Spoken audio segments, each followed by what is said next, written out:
March 18 ചൊവ്വാഴ്ച.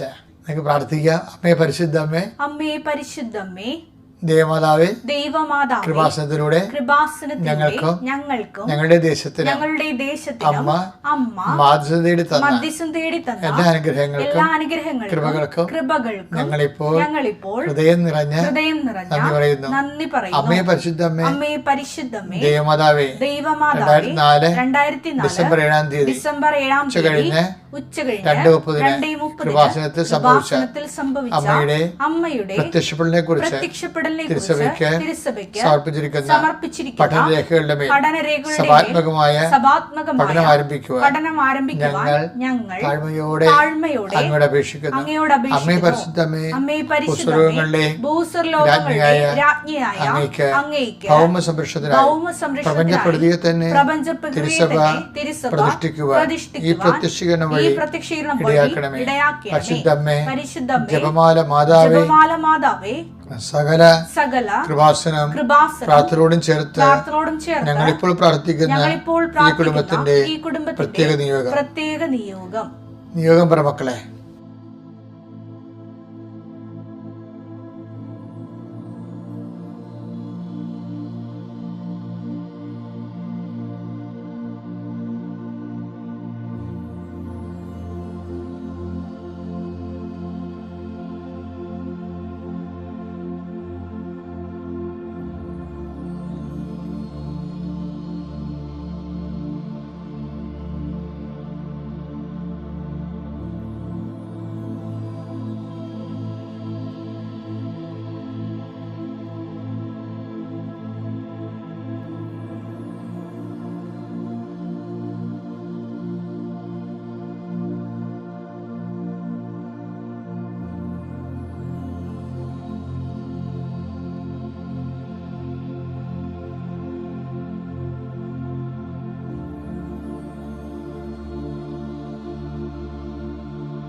അമ്മയുടെ പ്രത്യക്ഷീകരണത്തിന്റെ ഈ അനുഗ്രഹവേളയിൽ ഞങ്ങൾക്ക് സാധിച്ചു തരുവാൻ കനിയണമേ. വിശ്വാസ പ്രമാണം. സർവശക്തനായ പിതാവും ആകാശത്തിന്റെയും ഭൂമിയുടെയും സൃഷ്ടാവുമായ ദൈവത്തിൽ ഞാൻ വിശ്വസിക്കുന്നു. അവിടുത്തെ ഏകപുത്രനും ഞങ്ങളുടെ കർത്താവുമായ ഈശോമിശിഹായിലും ഞാൻ വിശ്വസിക്കുന്നു. ഈ പുത്രൻ പരിശുദ്ധാത്മാവിനാൽ ഗർഭസ്ഥനായി കന്യകാമറിയത്തിൽ നിന്ന് പിറന്ന് പൊന്തിയോസ് പീലാത്തോസിന്റെ കാലത്ത് പീഡകൾ സഹിച്ച് കുരിശിൽ തറയ്ക്കപ്പെട്ട് മരിച്ച് അടക്കപ്പെട്ട് പാതാളങ്ങളിൽ ഇറങ്ങി മരിച്ചവരുടെ ഇടയിൽ നിന്ന് 3-ാം നാൾ ഉയർത്ത് സ്വർഗത്തിലേക്ക് എഴുന്നള്ളി സർവശക്തിയുള്ള പിതാവായ ദൈവത്തിന്റെ വലതുഭാഗത്തിരിക്കുന്നു. അവിടെ നിന്ന് ജീവിക്കുന്നവരെയും മരിച്ചവരെയും വിധിക്കുവാൻ വരുമെന്നും ഞാൻ വിശ്വസിക്കുന്നു. പരിശുദ്ധാത്മാവിലും ഞാൻ വിശ്വസിക്കുന്നു. വിശുദ്ധ കത്തോലിക്കാ സഭയിലും പുണ്യവാന്മാരുടെ ഐക്യത്തിലും പാപങ്ങളുടെ മോചനത്തിലും ശരീരത്തിന്റെ ഉയർപ്പിലും നിത്യമായ ജീവിതത്തിലും ഞാൻ വിശ്വസിക്കുന്നു. ആമേൻ. സ്വർഗ്ഗസ്ഥനായ ഞങ്ങളുടെ പിതാവേ, അങ്ങയുടെ നാമം പൂജിതമാകണമേ. അങ്ങയുടെ രാജ്യം വരണമേ. അങ്ങയുടെ തിരുമനസ് സ്വർഗത്തിലെ പോലെ ഭൂമിയിലും ആകണമേ. അന്നു വേണ്ടുന്ന ആഹാരം ഇന്ന് ഞങ്ങൾക്ക് തരണമേ. ഞങ്ങളോട് തെറ്റ് ചെയ്യുന്നവരോട് ഞങ്ങൾ ക്ഷമിക്കുന്നത് പോലെ ഞങ്ങളുടെ തെറ്റുകൾ ഞങ്ങളോടും ക്ഷമിക്കണമേ. ഞങ്ങളെ പ്രലോഭനത്തിൽ ഉൾപ്പെടുത്തരുതേ, തിന്മയിൽ ഞങ്ങൾ രക്ഷിക്കണമേ. ആമേൻ. നന്മ നിറഞ്ഞ മറിയമേ, സ്വസ്തി.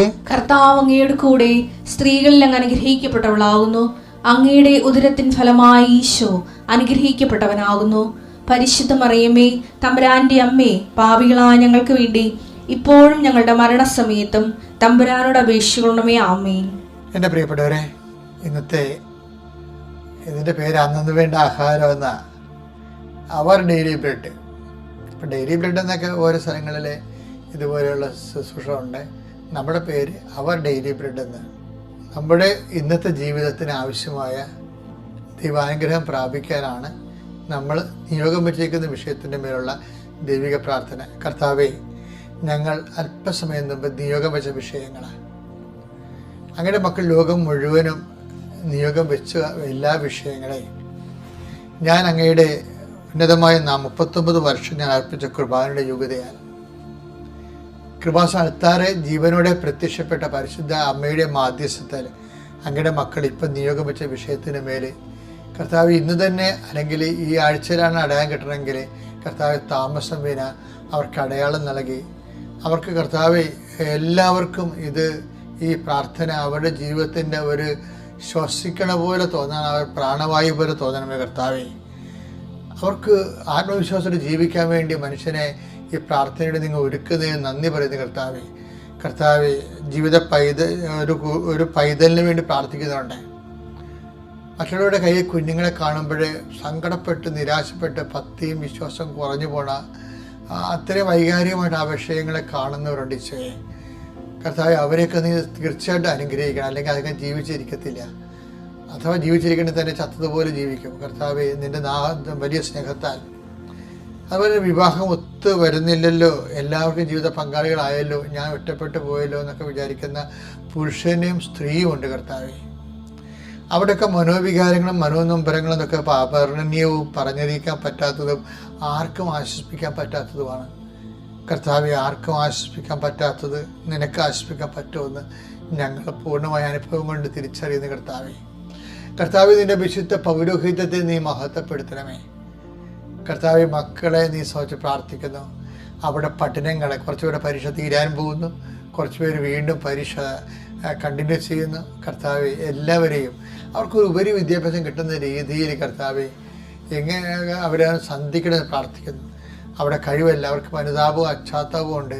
ഇനി ഞങ്ങൾക്ക് പഠിക്കാനൊരു അവസരം കിട്ടിയാൽ, ഞങ്ങൾ ഈ പരീക്ഷയിൽ വിജയിപ്പിച്ചാൽ തീർച്ചയായിട്ടും ഞങ്ങൾ കർത്താവെ ആത്മാർത്ഥമായിട്ട് ദൈവത്തിൻ്റെ കാര്യങ്ങൾ അന്വേഷിച്ചുകൊണ്ട് അങ്ങയ്ക്ക് വേണ്ടി ജീവിക്കുമെന്ന് പറയുന്ന മക്കളുണ്ട്. അവരെ നീ പ്രത്യേകം സന്ധിക്കണമെന്ന് പ്രാർത്ഥിക്കുന്ന കർത്താവെ. ഒരു പിടി മണ്ണില്ലാത്തവർ, ഒരു കൂര കുത്താൻ ഇടമില്ലാത്തവരുടെ ഈശോയെ. അതേസമയം തന്നെ കർത്താവ് വാടകയ്ക്ക് വന്നിട്ട് ഇറങ്ങി പോകുന്നില്ലെന്ന് ഒത്തിരി കംപ്ലൈൻറ്റുകൾ വരുന്നുണ്ട് ഈശോയെ. അത് പോലീസ് വഴക്കം കേസൊക്കെ ആയിട്ട് മാറുന്നുണ്ട് ഈശോയെ. അതേസമയം തന്നെ കർത്താവ് പല സങ്കടങ്ങളിൽ പ്രതിരോധിക്കാൻ നിവൃത്തിയില്ലാത്തവരുടെ ഭയങ്കരമായ അൺജസ്റ്റ് അഗ്രസീവ്നെസ് പോലെയുള്ള അനീതി അക്രമങ്ങളും നടക്കുന്നുണ്ട് ഈശോയെ. ബലഹീനന്മാർ ചൂഷണം ചെയ്യപ്പെടുന്നുണ്ട് ഈശോയെ. കർത്താവ്, ഇന്ന് ഈ ആഴ്ചയിൽ യാത്ര ചെയ്യുന്നുണ്ട് ഈശോയെ. ഈ യാത്രയിൽ ഓരോരോ വിഷയങ്ങളിൽ പുതുതായിട്ട് കർത്താവ് ഉത്തമ ബോധ്യത്തോടെ പുതുതായിട്ട് സംരംഭങ്ങൾ ചെയ്തിട്ടുള്ളവരുണ്ട് ഈശോയെ. പുതിയ ബിസിനസ് തുടങ്ങിയിട്ടുള്ളവരുണ്ട് ഈശോയെ. തുടങ്ങാമെന്ന് ആലോചിച്ചുകൊണ്ട് ബാങ്കിലും മറ്റു പല സ്ഥലങ്ങളിലുമൊക്കെ കറങ്ങി നടക്കുന്നുണ്ട് ഈശോയെ. ഭയങ്കര ചെന്നിട്ട് ഒരു കാര്യങ്ങളും കർത്താവ് അടുപ്പിക്കാത്ത സ്ഥലങ്ങളുണ്ട് ഈശോയെ.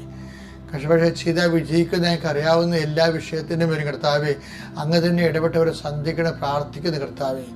കർത്താവ്, രോഗികൾ ആശുപത്രി കിടക്കുന്നുണ്ട് ഈശോയെ. അതുപോലെ രോഗികളിൽ നിന്ന് ടെസ്റ്റിനും അതുപോലെ തന്നെ പലതരത്തിലുള്ള FNAC ടെസ്റ്റിനും സാമ്പിൾ ടെസ്റ്റിനും ഒക്കെ പോകുന്നുണ്ട് ഈശോയെ. അവരൊരു കാരണവശാലും കർത്താവ് പോസിറ്റീവ് ആകല്ലേ, നെഗറ്റീവ് ആയിരിക്കണമെന്ന് പ്രാർത്ഥിക്കുന്നുണ്ട് ഈശോയെ. അവരെ എല്ലാം സമർപ്പിച്ചിട്ട് പ്രാർത്ഥിക്കുന്നു. അവിടെ ബൈസ്റ്റാൻഡറായിട്ട് അവിടെ കൂടെ പോകുന്ന പ്രാർത്ഥിക്കുന്നു. എന്തെങ്കിലും രോഗം സംഭവിച്ചാൽ മുടക്കാൻ ഒരു ഇഞ്ചക്ഷൻ്റെ കാശ് പോലും തങ്ങളുടെ കയ്യിൽ ഇല്ലെന്ന് ഓർത്തുകൊണ്ട് വേദനിക്കുന്നുണ്ട് ഈശോയെ. വലിയ സാമ്പത്തിക ബാധ്യതകളിൽ കുരുങ്ങിയിട്ട് കർത്താവ് അതിനുവേണ്ടി വിടുതലിന് വേണ്ടി പ്രാർത്ഥിക്കുന്നുണ്ട് ഈശോയെ. അതിനുവേണ്ടി ഒരു പരിശ്രമങ്ങൾ ചെയ്യുന്നുണ്ട് ഈശോയെ. അവരെല്ലാം ഇപ്പോൾ സന്ധിക്കണം പ്രാർത്ഥിക്കുന്നു. എൻ്റെ കർത്താവിൻ്റെ ഉന്നതമായ നാമത്തിൽ, സഭയുടെ അധികാരത്തിൽ, കുരിശിൻ്റെ അടയാളത്തിൽ ഇന്നത്തെ നിങ്ങളുടെ മുഴുവൻ പരിശ്രമങ്ങളെയും ഉദ്യമങ്ങളെയും നിങ്ങൾ ഇന്ന് റിസൾട്ട് കാത്തിരിക്കുന്ന അല്ലെങ്കിൽ ഈ ഇന്ന് വൈകുന്നേരത്തിലുള്ള അറിയാൻ കഴിയുമെന്ന് പറയുന്ന ഓരോ വിഷയങ്ങളുടെ മേലും കർത്താവിൻ്റെ പോസിറ്റീവായിട്ടുള്ള ഉത്തരം കിട്ടാൻ ഇടയാക്കണമേ. നിത്യപിതാപുത്രനും പരിശുദ്ധാത്മാവിനെ നീക്കുവാമേ. എൻ്റെ പ്രിയപ്പെട്ടവർ, നമ്മുടെ ജീവിതത്തിലെ നമുക്ക് പറ്റാവുന്ന ഒരു ചെറിയൊരു അബദ്ധമുണ്ട്. ഉടമ്പടിയുമായിട്ട് ബന്ധപ്പെട്ട് വരാം. ഉടമ്പടിയിലാകുമ്പോൾ ആൾക്കാർ പെട്ടെന്ന് അടയാളം പ്രാപിക്കും, അടയാളം പ്രതീക്ഷിക്കുകയും ചെയ്യും. ഈ ആസ്തി വികസന കാലം എന്ന് പറഞ്ഞൊരു കാലമുണ്ട്. ആസ്തി വികസന കാലം. ആധ്യാത്മിക ആസ്തികൾ എന്തൊക്കെയാണ്? വിശ്വാസം, പ്രത്യാശ, ദൈവസ്നേഹം, വിശ്വസ്തത. ഇതൊക്കെയാണ് ഉടമ്പടിയുടെ ആധ്യാത്മിക ആസ്തികൾ എന്ന് പറയുന്നത്. ഈ ആസ്തി വികസിക്കുന്ന കാലത്ത് എന്തായിരിക്കും പറയാം? അടയാളം ഉണ്ടാകത്തില്ല. അതുകൊണ്ടാണ് ഈശോ പറയണത് അടയാളത്തിന് അമിത പ്രാധാന്യം കൊടുക്കരുത്. കാര്യം അടയാളത്തിന് അമിത പ്രാധാന്യം കൊടുത്താൽ നമ്മൾ അമിത പ്രാധാന്യം എന്തിന് കൊടുക്കുന്നുവോ അത് നമ്മുടെ ദൈവമായി മാറും. അപ്പം അടയാളത്തിന് പ്രാധാന്യം കൊടുക്കുമ്പോൾ അടയാളത്തിനാണ് നമ്മൾ ദൈവത്തിനല്ല പ്രാധാന്യം കൊടുക്കുന്നത്. ദൈവത്തിൽ നിന്ന് കിട്ടുന്ന ആനുകൂല്യങ്ങൾക്ക് പ്രാധാന്യം കൊടുക്കുമ്പോൾ അടയാളങ്ങൾക്ക് ദൈവത്തിൻ്റെ സ്ഥാനം വരും. മർക്കോസ് 12:30 നീ നിന്റെ ദൈവമായ കർത്താവിനെ, മർക്കോസിന്റെ 12:30 പറയണത്, നീ നിന്റെ ദൈവമായ കർത്താവിനെ പൂർണ്ണ ഹൃദയത്തോടും പൂർണ്ണാത്മാവോടും പൂർണ്ണ മനസ്സോടും പൂർണ്ണ ശക്തിയോടും കൂടെ. അയ്യോ, എല്ലാം പൂർണ്ണമാണ്. എന്തൊക്കെ തന്നെ പൂർണ്ണ മനസ്സ്, പൂർണ്ണ ആത്മാവ്, പൂർണ്ണ ശക്തി, പിന്നെ എന്താണ് പൂർണ്ണ ഹൃദയം, കംപ്ലീറ്റ് മാൻ. അത് ദൈവത്തെ സ്നേഹിക്കാൻ ആണ് ഉദ്ദേശിക്കണമെന്നുണ്ടെങ്കിൽ ഒരു ഹാഫ് മൈൻഡഡ് ആയിട്ടുള്ള ഒരു വിശ്വാസം ദൈവം അക്സെപ്റ്റ് ചെയ്ത് റിജക്റ്റഡ് ആണത്. ഉറപ്പാട് 20:20 എടുത്തേ. അപ്പോൾ മോശ ജനത്തോട് പറഞ്ഞു, ഭയപ്പെടേണ്ട, നിങ്ങളെ പരീക്ഷിക്കുന്നതിനും പാപം ചെയ്യാതിരിക്കാൻ വേണ്ടി നിങ്ങളിൽ ദൈവഭയം ഉളവാക്കുന്നതിനുമായിട്ടാണ് ദൈവം വന്നിരിക്കുന്നത്. അപ്പൊ ചില സമയത്ത് നമ്മളെ പരീക്ഷിക്കാൻ വേണ്ടി തന്നെ ദൈവം വരും. പക്ഷെ നമ്മൾക്ക് അറിയാൻ പറ്റത്തില്ല ദൈവമാണ് ആ വരണമെന്ന് അറിയാൻ പറ്റത്തില്ല. നമ്മൾ തെറ്റ് ചെയ്യുമോ ഇല്ലയോ എന്നറിയാൻ വേണ്ടി വരും. അതെന്ന് വെച്ച് കഴിഞ്ഞാൽ അത് പക്ഷെ നമുക്കറിയത്തില്ല ദൈവമാണ് വരണമെന്ന് അറിയത്തില്ല. അതുകൊണ്ട് ഈ അടയാളമില്ലാത്ത കാലത്ത് വളരെ ശ്രദ്ധിക്കണം. മത്തായി 24:44 അതിനാൽ നിങ്ങളും തയ്യാറായിരിക്കണം. നിങ്ങൾ പ്രതീക്ഷിക്കാത്ത മണിക്കൂറിലായിരിക്കും മനുഷ്യപുത്രൻ വരുന്നത്. പ്രസൻസ് ഫീൽ ചെയ്യുന്നത്, മനുഷ്യപുത്രൻ വരുന്നത്. അതായത് നമുക്ക് ഇപ്പം അടയാളം കാണുമ്പോൾ നമുക്ക് പ്രതീക്ഷിച്ചുകൊണ്ടിരിക്കുമല്ല അവിടെ. പക്ഷെ അടയാളം ഇല്ലാത്ത സമയത്തും ദൈവം വരും. അടയാളം ഉള്ള സമയത്തേക്കാൾ ഭയങ്കര സീരിയസ് ടൈമാണ് അടയാളം ഇല്ലാത്ത കാലം. എന്താണ്? നമ്മൾ ദൈവത്തെ സ്നേഹിക്കുന്നുണ്ടെന്ന് അറിയാൻ വേണ്ടിയാണ് ആ ഒരു കംപ്ലീറ്റ് ബ്ലാങ്കിൽ എന്നുള്ള സാഹചര്യത്തിലൂടെ നമ്മൾ പോണത്. എന്ന് വെച്ചാൽ നമുക്ക് ഇപ്പോൾ വരുമാനം ഭൗതികമായിട്ടൊന്നുമില്ല, പക്ഷെ നമ്മൾ അവിടെ ഇൻവെസ്റ്റ് ചെയ്യുകയാണ്.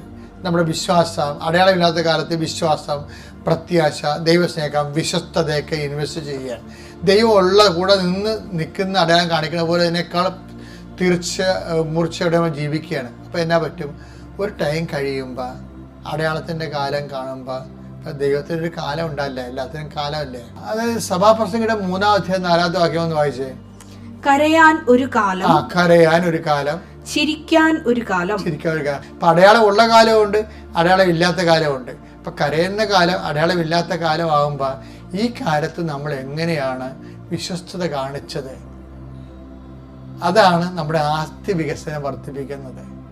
ലൂക്ക 1:47 എന്റെ ചിത്തം എന്റെ രക്ഷകനായ ദൈവത്തിൽ ആനന്ദിക്കുന്നു.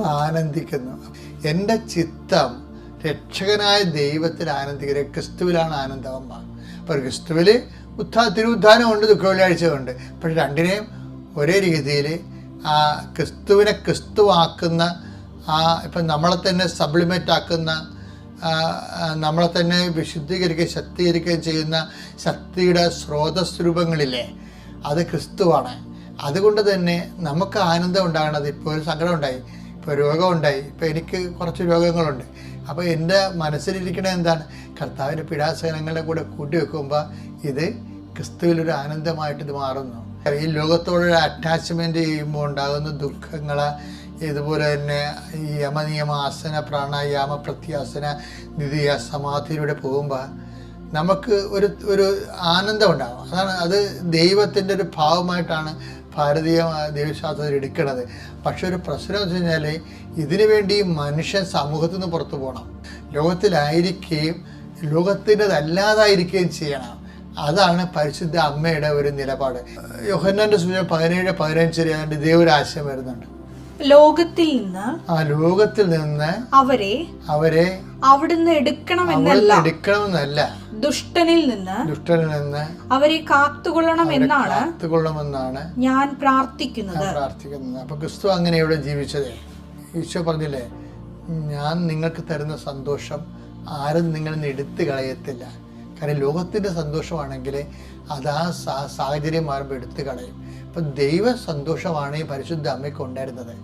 ഞാൻ നിങ്ങൾക്ക് നൽകുന്ന സന്തോഷം എന്ന് ഈശോ പറഞ്ഞില്ലേ, അതാണ് ദൈവ സന്തോഷം.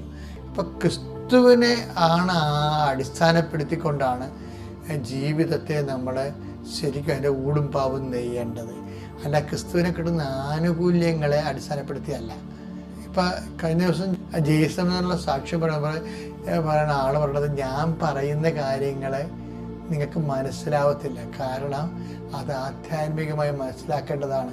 ആധ്യാത്മിക അനുഭവം ഉള്ളവർക്കേ എൻ്റെ ഫീലിംഗ് മനസ്സിലാകത്തുള്ളൂ. അപ്പം നമ്മൾ പൊതുവെ വിചാരിക്കാത്ത, ഇപ്പം നമ്മൾക്കുള്ള എങ്ങനെയാണ്, നമുക്ക് പ്രാർത്ഥിച്ച ഒരു സംഭവം കിട്ടിയ സന്തോഷം, പക്ഷെ അത് ദൈവത്തിൻ്റെ സന്തോഷമല്ല, അത് ലോകത്തിൻ്റെ സന്തോഷമാണത്. അത് ദൈവമായിട്ടുണ്ടാകുന്ന സന്തോഷമല്ലത്. അത് എടുത്തു കളയാൻ പറ്റുന്നത് കൊണ്ടാണ് ഈശോ പറയണത്, ഞാൻ നിങ്ങൾക്ക് തരുന്ന സന്തോഷം ആരും നിങ്ങളിൽ നിന്ന് എടുത്തു കളയത്തില്ല. ജോലി കിട്ടിയപ്പോൾ സന്തോഷം, പക്ഷെ ട്രാൻസ്ഫർ വന്നപ്പോൾ ദുഃഖം. അതാണ് വിഷയം. അത് എടുത്തു കളയാം. ട്രാൻസ്ഫറിന് നിൻ്റെ സന്തോഷം, ജോലി കിട്ടിയപ്പോൾ ഉണ്ടായ സന്തോഷം ട്രാൻസ്ഫറിന് എടുത്തു കളയാൻ പറ്റും. പക്ഷെ നമ്മൾ ദൈവത്തിലാണ് ആശ്രയിച്ച് അഭിഷേകം പ്രാപിക്കണമെന്നുണ്ടെങ്കിൽ ഇതൊക്കെ ജീവിതത്തിൽ ഉള്ളതാണ്, ജീവിതത്തിൻ്റെ ഭാഗമാണ് മനസ്സിലാക്കിക്കൊണ്ട് ദൈവത്തെ നമ്മളിൽ നിന്ന് എടുത്തു കളയാത്തുള്ള കാലം വേറെ ആർക്കും നമ്മളിൽ നിന്ന് നമ്മുടെ സന്തോഷം എടുത്തു കളയാൻ പറ്റത്തില്ല. Praise the Lord.